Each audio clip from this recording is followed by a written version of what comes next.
want to welcome you back for another edition of Political Breakfast on WABE. So glad to have you here always. We appreciate all of our listeners, and we're just so glad that you check in with us. Republican strategist Brian Robinson is here, and Democratic strategist Tharon Johnson is back. A special prosecutor, as you both know, has been appointed to investigate Georgia Lieutenant Governor Burt Jones. And it's based on him, signing on as an elector for Donald Trump back in 2020. He says he did nothing illegal.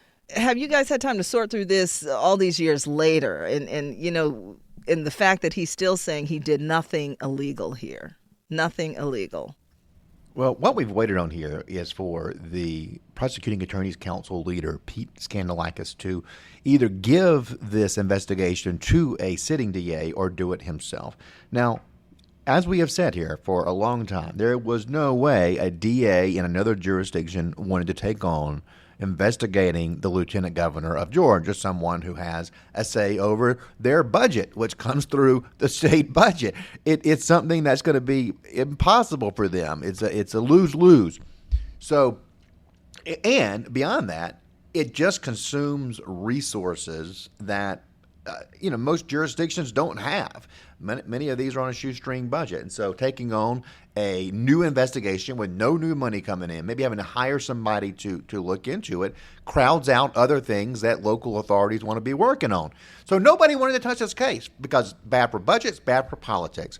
So Pete Skandalakis, who is a really respected prosecutor and lawyer, who has been someone of high ethical character and is respected for that, he is the right person to handle this. He's somebody that both sides can respect.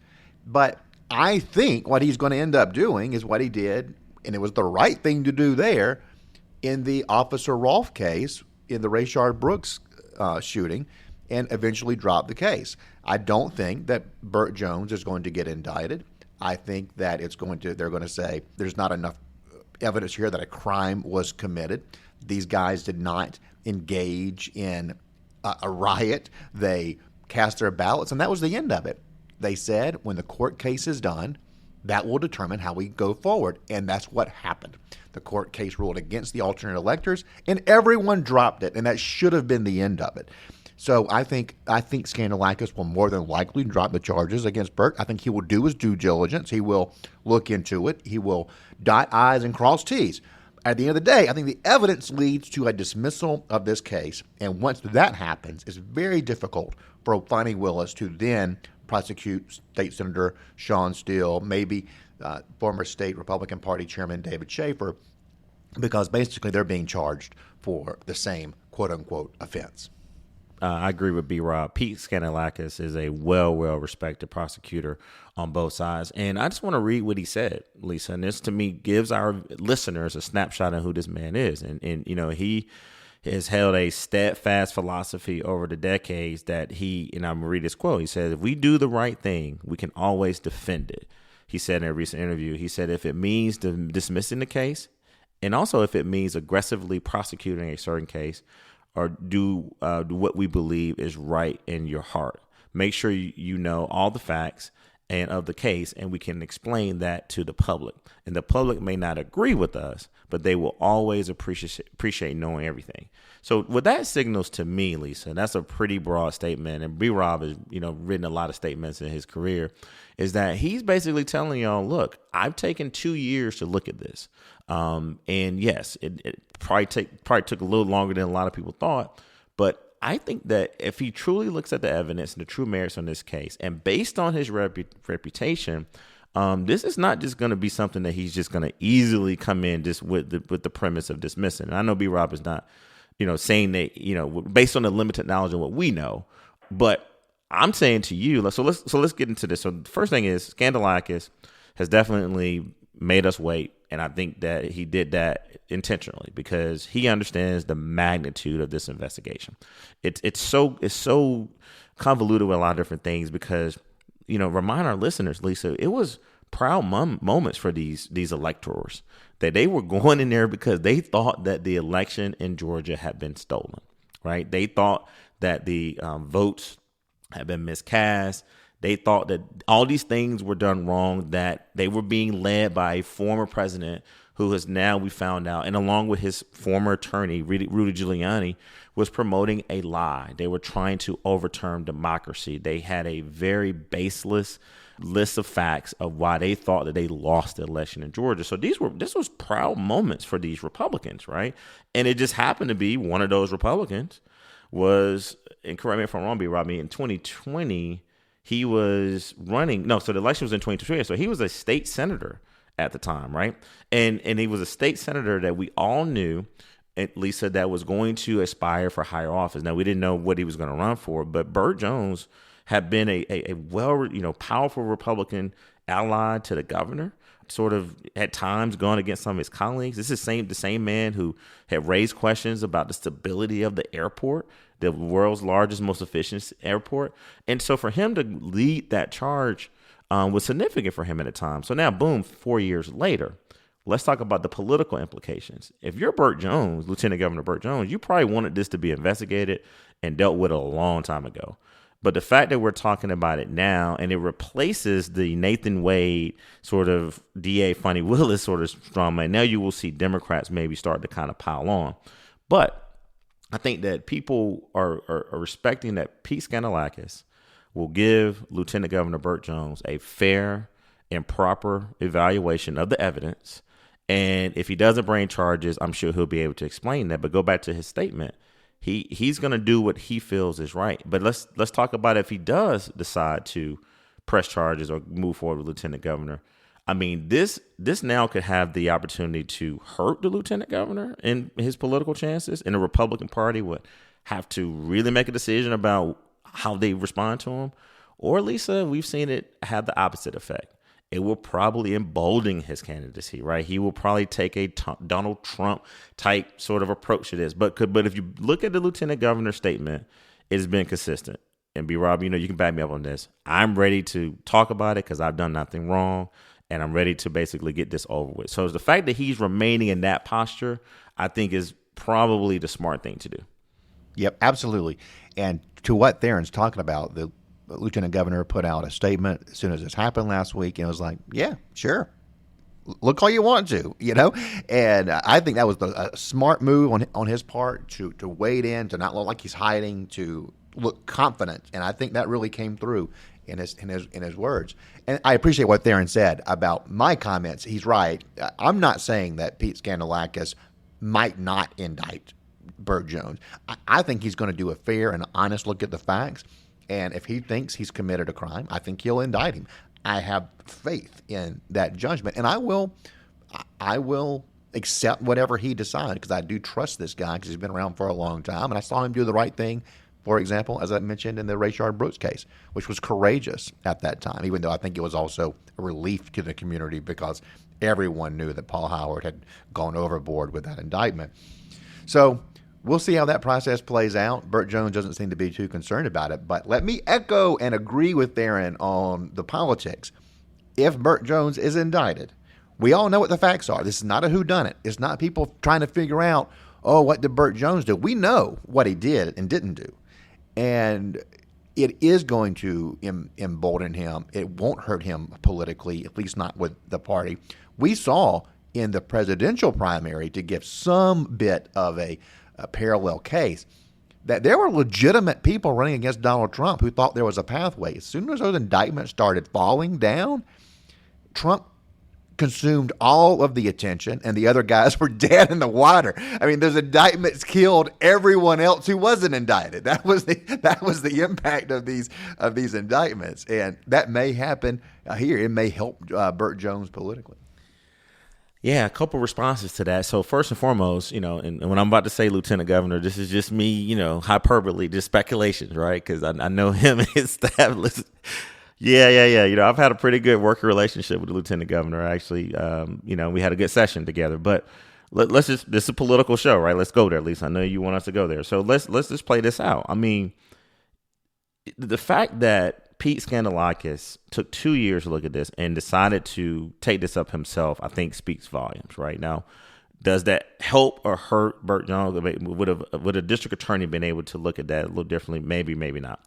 But if he is indicted, I don't know that Burt Jones has the similar temperament than Donald Trump. Like, Donald Trump is just diabolical with it, right? He just doesn't care. Like, he at this point, he just is like, look, I am who I am.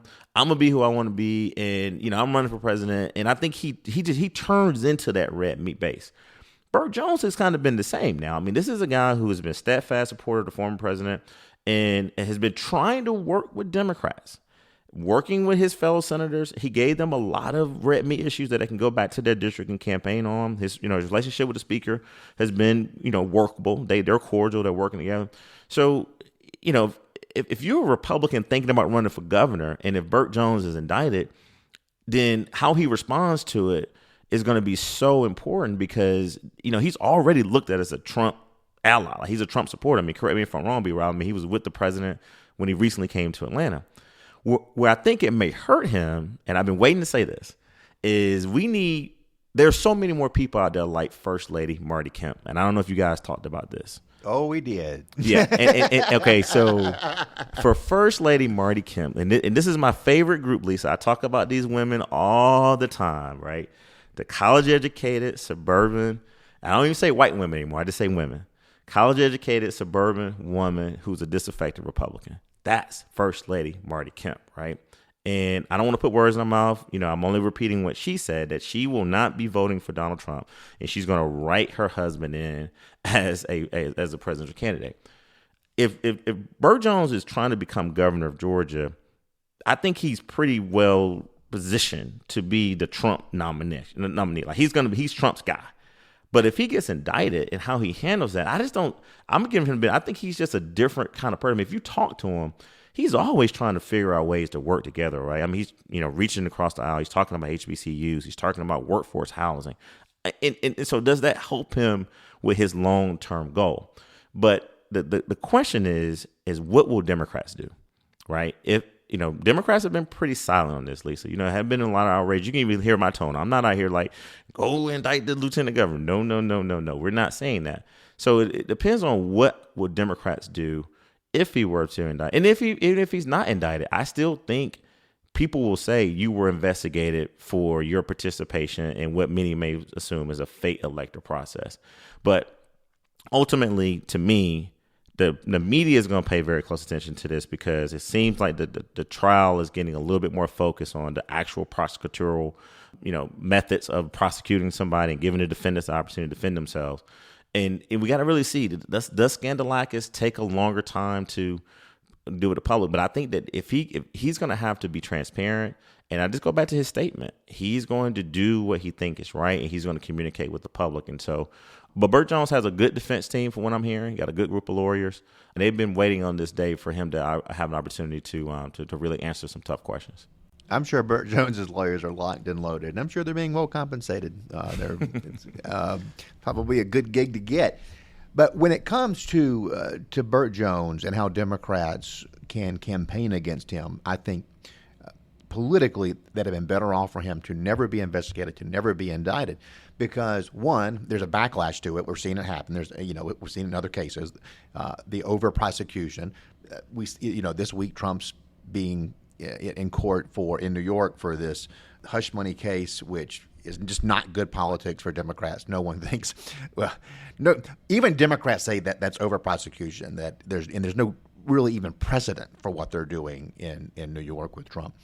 And we've seen in Georgia that if they had just simply let the legal process out of it and just stuck to politics, going after Burt Jones as an alternate elector, that's a good political attack in Georgia. Georgia voters in the general election have sided with people who think the 2020 election was fair and accurate. That has been a winning position in Georgia, whether you're Republican or Democrat. So if they had just stuck to that, I think they'd be in better political shape than they are with this prosecution moving forward. So let me make sure I understand what you're saying. So you're saying, I want to make sure I understand. So basically, we know that Lieutenant Governor, then State Senator, Burt Jones felt like the election was not fair, right? He went there. Okay. So if he's investigated for basically his role in being, what do you call it, alternative elector? Alternate elector, yeah. Fake elector is very partisan to me. Yeah. But, Democrats will say it's a fake elector, right? So you think that no matter what, if he's seen as somebody who didn't, because here's the question he's going to really have to answer, Lisa and Brian. Do you think that the election in 2020 was stolen? Do you still think that? And because clearly you thought it then, yeah, right? You wouldn't have signed up. And I'm not putting words in his mouth. He's going to have to answer that. But how he answers that question, guys, because if what B. Rob is saying is true, that the election outcomes in Georgia since 2020 has always favored the people, including the governor, including our 2 U.S. senators, including Republican local people. Chris Carr and Brad Raffensperger. Yeah, hold on. I was getting Chris Carr and Brad Raffensperger. They all came out and said there was no, but the difference between them, I keep pointing this out, none of those people that we mentioned went down there, that Capitol that day, with a group of other individuals and decided to contest the results, right, in their form. And so I just think that if what B. Rob is saying that the majority of people err on that side, Democrats, I'm sure, will amplify that against the lieutenant governor, no matter the outcome, whether he's indicted or not. And does that hurt him in a general election? It may help him in a primary, but does it hurt him in a general election? Yeah. He won't run on that. He didn't run on that in 2022. Yeah. But here in 2024, he's a leading Georgia Republican for Trump and was there at the fundraiser last week. So if you're there, you basically have to kind of stick to the president's talking points, and we know where the president is on that. So look, Burt Jones will have a set of accomplishments to run on in 2026, whatever he decides to do next. It looks like he's going to run for governor. He's not going to focus on this, but the question that Tharon asked is a question that will be raised, and that's something they have to navigate. They did pretty well in 2022, and it's not something you hear Burt out talking about himself anymore. But, I think in 2022 that was a legitimate thing to go after, and Charlie Bailey tried, right? He tried. He just didn't have the money and the resource, and the media wasn't right about it as much. Yeah. Well, lieutenant governor race, it's just hard to get media coverage, right? We all know, we all been in that slog trying to get attention, but Bailey tried, and look, to his credit, Burt got a lower percentage than the other Republicans. So that's another slice of evidence, and it is that issue. There was nothing else that was a huge, defining difference. That was the defining difference, and he got a couple percentage points less. So that's in real world example of that playing out. So B-Raw, real quick, we also got to give a little credit, and correct me if I'm wrong, I think you were involved in this, former Senate Pro Tem candidate Butch Miller did not really spend a lot of time and resources on it either during the primary, right? Like Burt Jones didn't really get attacked by his opponents on this, right? So if I'm right on that, with Butch Miller, good American, good Georgian, good friend of ours, who I know listens to this podcast, will his Republican candidates hit him on it, right? Because if the move is to get to the middle and the err on the side of 2020, we've seen people who favor candidates who believe that the election was fair and proper and there was no tampering. Does he get attacked from some Republicans on this? No. You can't. It's just one of those tricky things. It's sort of like we see Democrats navigating the fight internally over the Gaza war, for example. And this is one of those things on the Republican side. There's no clear win. And if you go after somebody for standing with Trump in 2020 in a Georgia any Republican primary, I don't care what state it is, name the state, and this is going to be true, it's not going to be a winning issue in a primary. You can't even make the argument this will hurt him in the general. That just, for whatever reason, that doesn't work in a primary, whether it's a Democrat primary or a Republican primary. All right. Well, I may be wrong on that one, but I just think that the difference between, I'm giving the lieutenant governor a little credit here. I just think that his leadership style, his ability to navigate with his Republican Party, but also reach across the aisle, I just don't see him being that sort of radical right guy with Trump. And then while you're supporting Trump, and I think everybody does, but he unfortunately is going to have to answer that question about the election. And I think the difference between him and Donald Trump is that Donald Trump is he's on trial too. But Pete Skandalakis is really looking at this from the standpoint that that he was investigating his actions as a state senator before he became lieutenant governor. And so I think that we'll see if Republicans jump on this, because again, I just go back to what the First Lady said. I believe there's a lot more Republicans out there like her. She just had the courage and the tenacity to just say what a lot of, I think Republicans are thinking and scared to say. And so being so aligned with Trump in Georgia in a 2026 election, when we don't really know what the outcome is going to be in 2024, I just think that it's just everything just so speculative at this point. Tharon Johnson is our Democratic strategist. Brian Robinson is our Republican strategist. Thank you so much for your insight, as always. We'll do it again next week.